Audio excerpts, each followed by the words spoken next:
Olá, povo de Deus, 18º domingo do tempo comum, 6 de agosto de 2023, transfiguração do Senhor.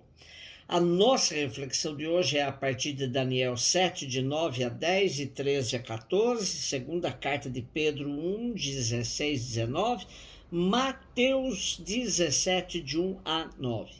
Eu continuava olhando até que foram colocados uns tronos e um ancião de muitos dias aí tomou lugar. Sua veste era branca como neve e os cabelos da cabeça como lã pura. Seu trono eram chamas de fogo e as rodas do trono como fogo em brasa. Derramava-se aí um rio de fogo que nascia diante dele. Serviam-no milhares de milhares e milhões de milhões assistiam-no ao trono. Foi instalado o tribunal e os livros foram abertos. Continuei insistindo na visão noturna e eis que entre as nuvens do céu vinha um como filho de homem, aproximando-se do ancião de muitos dias, e foi conduzido à sua presença. Foram-lhe dados poder, glória e realeza, e todos os povos, nações e línguas o serviam. Seu poder é um poder eterno, que não lhe será tirado, e seu reino, um reino que não se dissolverá. Podemos classificar o livro de Daniel como um escrito de resistência ao governo de Antíoco IV Epífanes, rei Seleucida, da primeira metade do século II a.C. Tempos difíceis para a comunidade judaica que se via atacada, sobretudo em sua cultura e religião. Antíoco IV tentava impor a cultura grega com consequências profundas nos cultos dos povos dominados. De forma violenta, a família de Judas Macabeu tentou manter a Palestina livre dessas influências, promovendo uma insurreição bem-sucedida por uns 60 anos, até a emergência do Império Romano. Porém, outros expoentes do povo de Deus reagiram fazendo oposição por meio de suas posturas, escritos, discursos.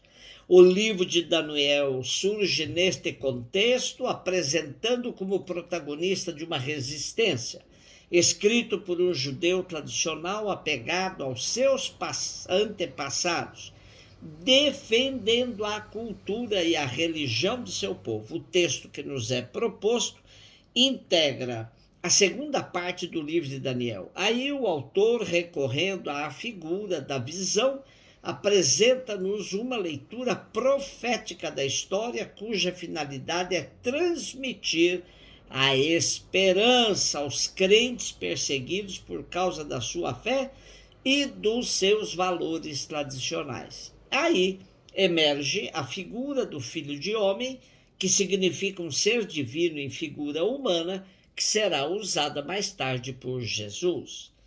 Segunda carta de São Pedro 1, de 16 a 19. Caríssimos, não foi seguindo fábulas habilmente inventadas que vos demos a conhecer o poder e a vinda de nosso Senhor Jesus Cristo, mas sim por termos sido testemunhas oculares da sua majestade. Efetivamente, ele recebeu honra e glória da parte de Deus Pai, quando do seio da esplêndida glória se fez ouvir aquela voz que dizia: este é o meu filho bem-amado, no qual ponho o meu bem-querer. Esta voz nós a ouvimos vinda do céu quando estávamos com ele no Monte Santo, e assim se nos tornou ainda mais firme a palavra da profecia, que fazeis bem inteiro diante dos olhos, como lâmpada que brilha em lugar escuro, até clarear o dia e levantar-se a estrela da manhã em vossos corações. Pedro se apresenta como testemunha fiel da transfiguração do Senhor contra as fábulas inventadas. A experiência da transfiguração de Jesus foi decisiva na fé dos discípulos, que participaram como testemunhas na montanha. Pode-se dizer que eles tiveram um antes e um depois deste evento, tal a magnitude desta experiência. E até de maneira poética, Pedro afirma assim: se nos tornou ainda mais firme a palavra da profecia, que fazeis bem em ter diante dos olhos, como lâmpada que brilha em lugar escuro, até clarear o dia e levantar-se a estrela da manhã em vossos corações. Assim haja a palavra de Deus em todo crente que nela crê e aposta sua vida.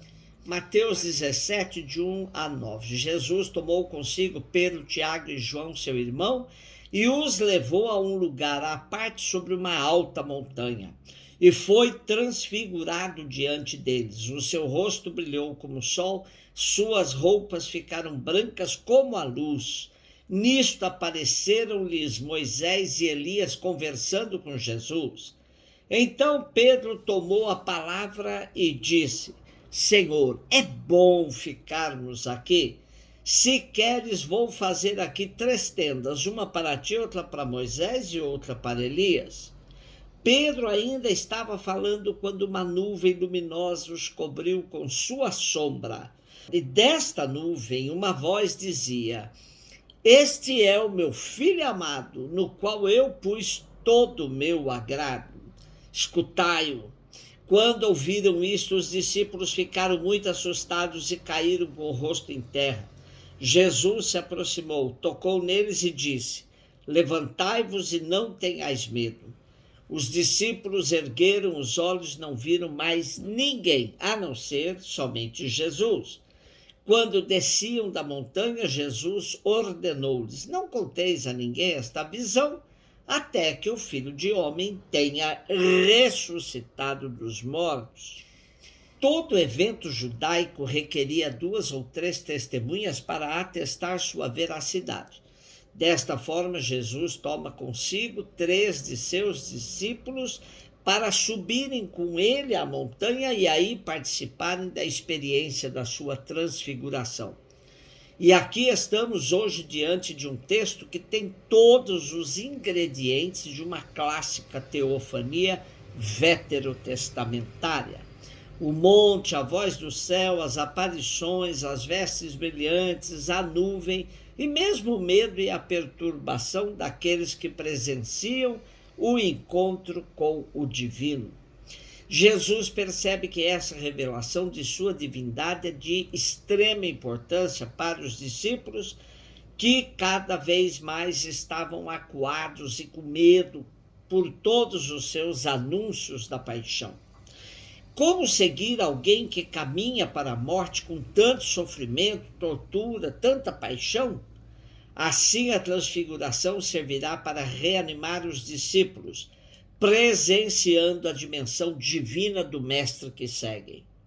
Jesus é o Filho do Homem descrito por Daniel, essa figura divina em forma humana que caminha no meio dos discípulos. Por ele vale a pena investir todos os esforços, dar a vida, assumir radicalmente seu projeto.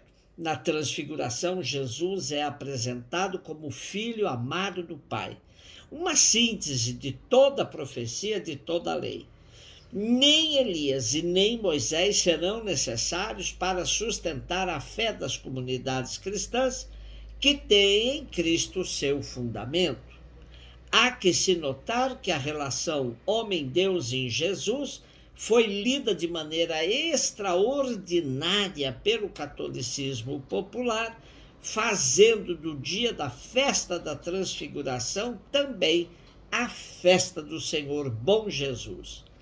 E os prefácios próprios para a festa da transfiguração nos dizem sinteticamente: perante testemunhas escolhidas, Jesus manifestou sua glória e fez resplandecer seu corpo igual ao nosso, para que os discípulos não se escandalizassem da cruz. Desse modo, como cabeça da igreja, manifestou o esplendor que refugiria em todos os cristãos. Tendo predito aos discípulos a própria morte, Jesus lhes mostra na montanha sagrada todo o seu esplendor. E, com o testemunho da lei e dos profetas simbolizados em Moisés e Elias, nos ensina que pela paixão e cruz chegará à glória da ressurreição. Caminhemos buscando viver na transparência do que somos, para juntos com Cristo sermos cidadãos e cidadãs transfigurados naquele que nos libertou. Um beijo no seu coração.